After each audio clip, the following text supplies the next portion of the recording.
सभी छोटे बड़े श्रोताओं को सुनीता भटनागर का प्यार भरा नमस्कार।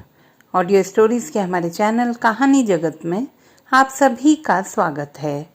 हिंदी कहानियों की श्रृंखला में आइए आज सुनते हैं भगवान अटलानी जी द्वारा रचित एवं देवी नागरानी जी द्वारा हिंदी में अनुवादित कहानी खून। थका हुआ हूँ पर नींद नहीं आती। गांव के उबड़ खाबड़ कच्चे रास्ते पर कुल मिलाकर 2 घंटे साइकिल चलानी पड़ी होगी। हड्डी पसली शिथिल हुई है। चारों तरफ अंधेरा है। इस गांव में बिजली भी तो नहीं है। दूर दूर तक रोशनी की एक किरण भी नजर नहीं आती। ऊपर से ये नींद का ना आना। वैसे तो बहुत सारे सेडेटिव डिस्पेंसरी की अलमारी में है। एक गोली ही नींद के लिए काफी है, मगर मुझे पता है कि गोली लेकर सोने से कुछ नहीं होगा। नींद आएगी तो सपने में वह अंधेरी झोंपड़ी और उस झोंपड़ी में तड़पता, दवा के बिना दम तोड़ता मरीज मेरा पीछा करेगा। ऐसी नींद से जागना बेहतर है।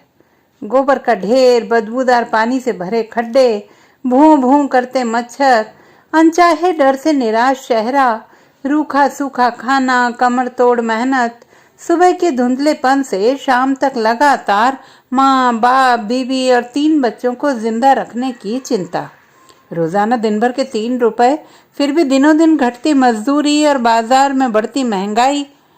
लुढ़कती सांसों को जिंदा रखने की कोशिश में एक मामूली बेकार आदमी सेहतमंद हो तो भी जरूर बीमार पड़ जाए। बीमार के ठीक होने की क्या उम्मीद की जाए। मैं साइकिल पर चलता जाता हूँ।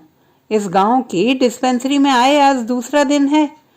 प्राइवेट प्रैक्टिस के ख्याल से पहला केस। गांव में आने से पहले एक सीनियर डॉक्टर ने सलाह दी थी, गांव में किसी से फीस मांगने की गलती मत करना।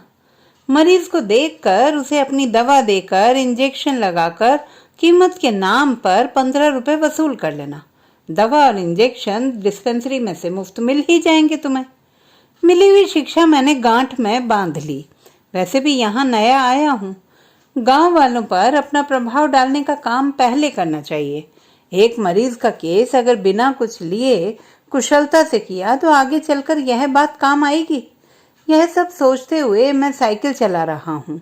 रास्ता बार बार इतनी पगडंडियों में बंट जाता है कि अगर मैं अकेला होता तो निश्चित रूप से भटक जाता। जो लड़का मुझे लेने आया था आगे साइकिल चलाते हुए मुझे रास्ता दिखा रहा है। अब तक तो शहर के पक्के रास्तों पर साइकिल चलाई है। कच्चे रास्तों पर साइकिल चलाते हुए यूं महसूस होता है जैसे साइकिल सीखने के समय महसूस होता था। यहाँ वहाँ मदार के पौधे, बबूल के झाड़ और बेरों की झाड़ियाँ इतनी आगे झुकी हुई हैं कि कपड़े फट जाने या चेहरे पर खराशों के आ जाने का डर होता है। लड़का तेजी से साइकिल चला रहा है। इन रास्तों पर साइकिल चलाने का उसे तो अभ्यास है, पर मुझे उसका साथ देने में बहुत तकलीफ होती है। साइकिल के कैरियर में इमरजेंसी बैग लगा हुआ है। मुझे शक होता है कि झटके खाकर अंदर काफी कुछ टूट फूट गया होगा। रास्ते में साइकिल पर से उतरकर बैग खोलना मेरी मर्यादा के अनुकूल न था। यही सोचकर मैं आगे जाते हुए लड़के को पकड़ने के लिए साइकिल के पैडल पर दबाव बढ़ाता हूँ। पता नहीं मरीज कितना पैसे वाला है। कहते हैं गांव वालों का उनके घर में रखे सामान और कपड़ों से मूल्यांकन करना बहुत मुश्किल है। बाहर से फटे हाल पुराने कपड़े पहने हुए कंगाल नजर आने वाले आदमी की झोंपड़ी के किस कोने में कितना माल दबाया गया है कुछ कह नहीं सकते। अगर पता चल जाए कि मरीज क्या करता है तो उसकी आमदनी का अंदाजा लगाया जा सकता है। फीस की बात ना भी सोचूं, पर दवा तो अपनी जेब से न देनी पड़े। मैं और भी जोर लगाकर लड़के के बिल्कुल पीछे पहुंचता हूँ। साइकिल बहुत तेज चलाते हो भाई, क्या नाम है तुम्हारा? मैं बातचीत का सिलसिला शुरू करता हूँ। होरी। वह शर्मा कर मुस्कुराता है। पढ़ते हो? नहीं। तो क्या करते हो? खेतों में काम करता हूँ। यह मरीज कौन है? तुम्हारा रिश्तेदार है? नहीं। तो हम एक ही गांव के हैं। अच्छा, वह क्या करता है? मजदूरी। दिन में कितना कमा लेता होगा? 3 रुपए। खाने वाले कितने सदस्य हैं? वह कुछ सोचकर जवाब देता है। 7 लोग। वे लोग उसके कौन हैं? माँ, बाप, वह खुद, घरवाली और 3 बच्चे। उनमें से और कोई नहीं कमाता? घरवाली और बड़ा लड़का भी मजदूरी करते हैं। उन दोनों को क्या मिलता है? 2.5 रुपये भाभी को और 2 रुपये बड़े को। फिर तो अच्छी आमदनी है उनकी। वह उदास हो गया है। मजदूरी पूरा साल कहाँ मिलती है साहब? फसल के 4 महीने ही तो मिलती है। 3, 2.5 और 2, 7.5 रुपये रोज, 225 महीने के। मोटे अनाज का दाम भी आजकल 200 से कम नहीं है। परिवार के 7 सदस्य मुश्किल से अपना पेट भरते होंगे। मरीज की माली हालत का अनुभव होते ही यह मुश्किल सफर, ऊबड़ खाबड़ रास्ता, कुल मिलाकर चारों ओर का माहौल मुझे बेहद नागवार लगने लगा। केस मिल जाने की अज्ञात खुशी झुंझलाहट में तब्दील होने लगी थी। तुम्हारा गांव और कितनी दूर है? ये सामने ही है साहब। गंदा सीलन भरा कुआं, पनघट, घूंघट से मुंह ढांपे, सर पर मटके लेकर पनघट से आती औरतें हमें देखकर एक तरफ हो गईं। होरी के साथ आज ये जेंटलमैन कौन है? नए डॉक्टर साहब हैं, दीनू को देखने आए हैं। अपनी जानकारी का सिक्का जमाती हुई एक आवाज़ पीछे से आकर मुझे छेड़ जाती है। खाक डॉक्टर साहब हैं, मैं मन ही मन में बड़बड़ाता हूँ। साइकिल मिट्टी में धंस गई है। होरी साइकिल पर बैठे बैठे ही जोर लगाकर 20 कदम आगे बढ़ गया है। मैंने जोर लगाने की कोशिश नहीं की है। साइकिल से उतरकर अपने साथ साइकिल को भी घसीटने लगा हूँ। मैं यह केस देखने जा रहा हूँ। जितना परिश्रम अभी किया है उतना ही वापस लौटते वक्त फिर करना पड़ेगा। इमरजेंसी बैग में अगर कुछ टूटा फूटा होगा तो भरपाई जेब से करनी पड़ेगी। मरीज का चेकअप करना होगा, उसे दवा देनी पड़ेगी, वक्त खराब करना पड़ेगा। बदले में मुझे क्या मिलेगा? सिर्फ और सिर्फ सिर का दर्द। इस तरह हो रहा है मेरा प्राइवेट प्रैक्टिस का मुहूर्त। होरी रुक गया। उसके साथ आकर मैं भी खड़ा हो गया हूँ। सामने एक साइकिल दुर्दशाग्रस्त हालत में पड़ी है। लगभग 5 फुट ऊपर बदरंग मिट्टी की दीवारें, सड़ी हुई पाटी, टूटा हुआ छप्पर, चरमराते पुट्ठों का बना हुआ, हर वक्त गिरने को तैयार छप्पर बाहर यूं निकली हुई है कि साधारण सी लापरवाही में सर टकरा जाए। होरी अपनी साइकिल को स्टैंड पर लगाकर मेरे इमरजेंसी बैग की ओर लपकता है। मैं हाथ के इशारे से उसे रोकता हूँ। साइकिल स्टैंड पर खड़ी करके इमरजेंसी बैग कैरियर से निकालता हूँ। होरी दरवाजे में गुम हो गया है। अंधेरा और मनहूसियत। इस बात का ध्यान रखते हुए कि पट्टी या चौखट सर से ना टकराए, मैं कुछ झुककर भीतर कदम रखता हूँ। तेज बदबू का एक झोंका अचानक धकेलता है। घबराहट में मेरा सिर ऊपर उठता है और जोर से पट्टी के साथ टकरा जाता है। मेरे होश उड़ जाते हैं। खुद को संभालते हुए जेब से रुमाल निकालकर नाक से लगाए रखता हूँ। बदबू बर्दाश्त करते हुए दिल मजबूत करके मैं झोंपड़ी में आता हूँ। बिना चादर सन की रस्सी की खाट पर 28-30 साल का हड्डी और मांस का खाका बेजान सा पड़ा है। खाट के आसपास उल्टी की गंदगी है। झोंपड़ी में भी सब कुछ बिखरा सा है। पैबंद लगे कपड़े, गोलमोल मोड़े बिस्तर, चक्की, मरीज की बेलिबास खाट, गंदगी और उल्टी कुल मिलाकर एक अजीब हिकारत की भावना उत्पन्न कर रहे हैं। होरी के बताए हुए परिवार के सभी सदस्य मरीज के आसपास हैं।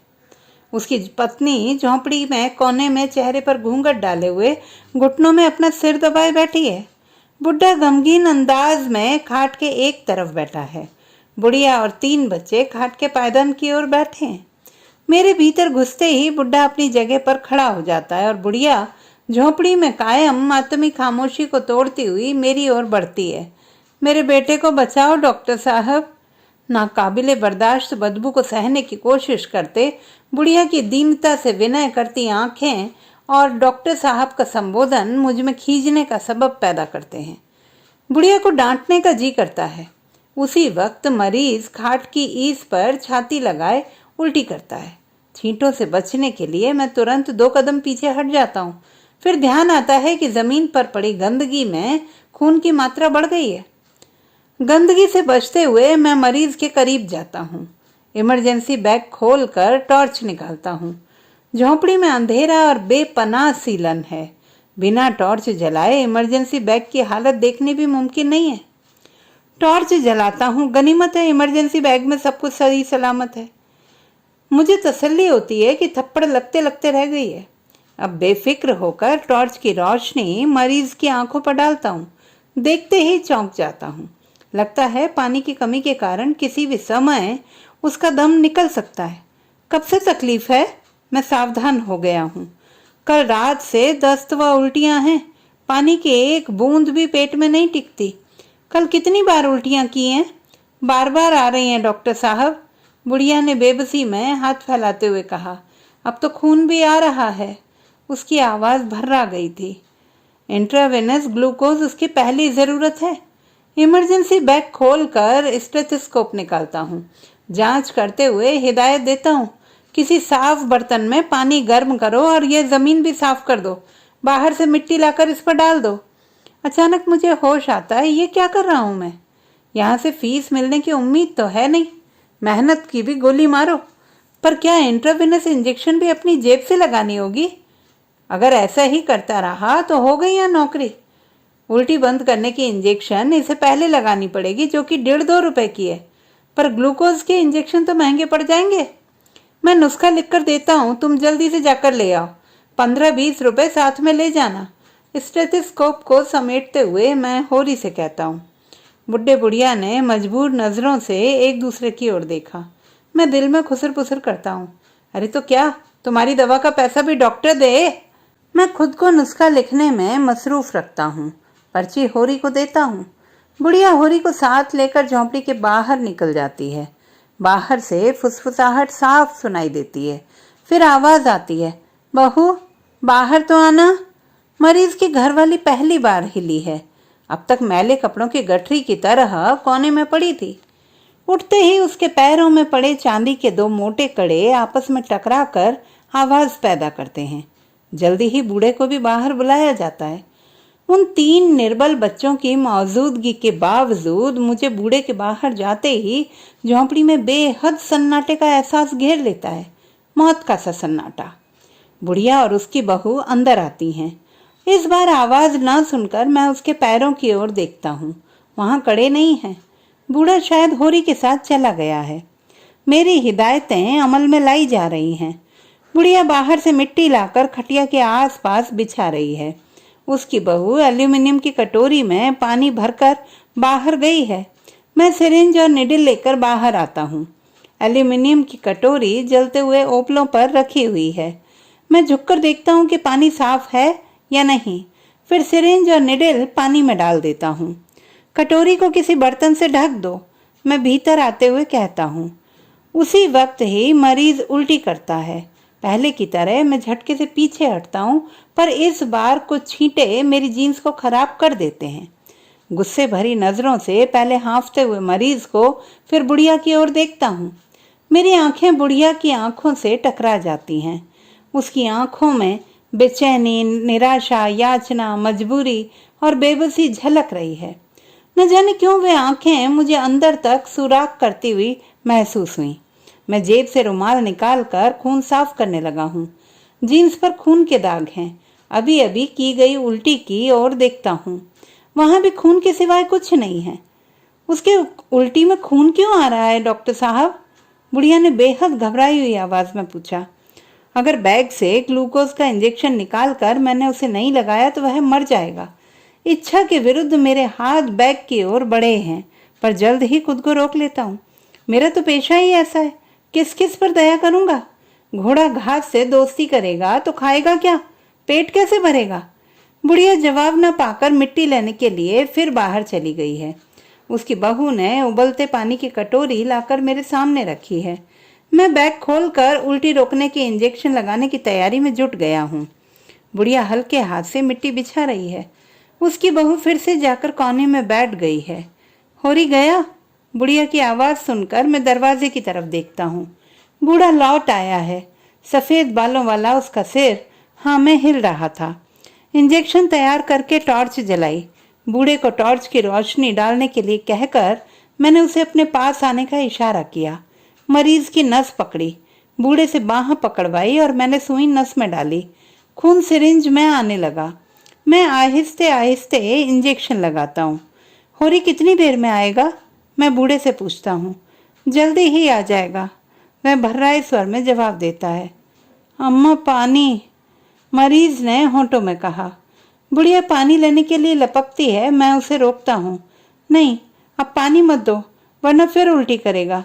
बुढ़िया रुक गई। लड़का बेहद प्यासी निगाहों से माँ की ओर देख रहा है।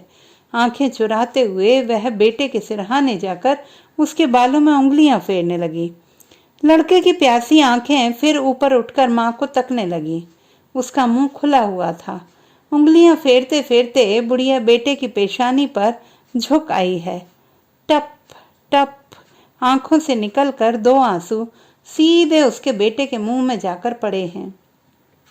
लड़के ने जीभ को होंठों पर फिराने की कोशिश की है और अचानक उसकी आंखें घूम जाती हैं। सिर झटके के साथ बाईं ओर लुढ़क गया है। मैं फुर्ती से उसके हाथ पर झुककर हाथ से नब्ज पकड़ने की कोशिश करता हूँ। वहां कुछ भी नहीं है। पथराई आंखों में प्यास लिए एक निर्जीव जिस्म मेरे सामने है। बस एक दर्दनाक चीख के साथ बुढ़िया बेटे के ऊपर गिर पड़ी है। बूढ़े ने जमीन पर बैठकर काठ की पाटी पर अपना सिर रख दिया। बहू दौड़ती आई है और मर्द पर बिछकर विलाप करती रो रही है। बड़ों को रोते देखकर छोटे भी जोर जोर से रोने लगे हैं। झोंपड़ी में कोहराम मच गया है।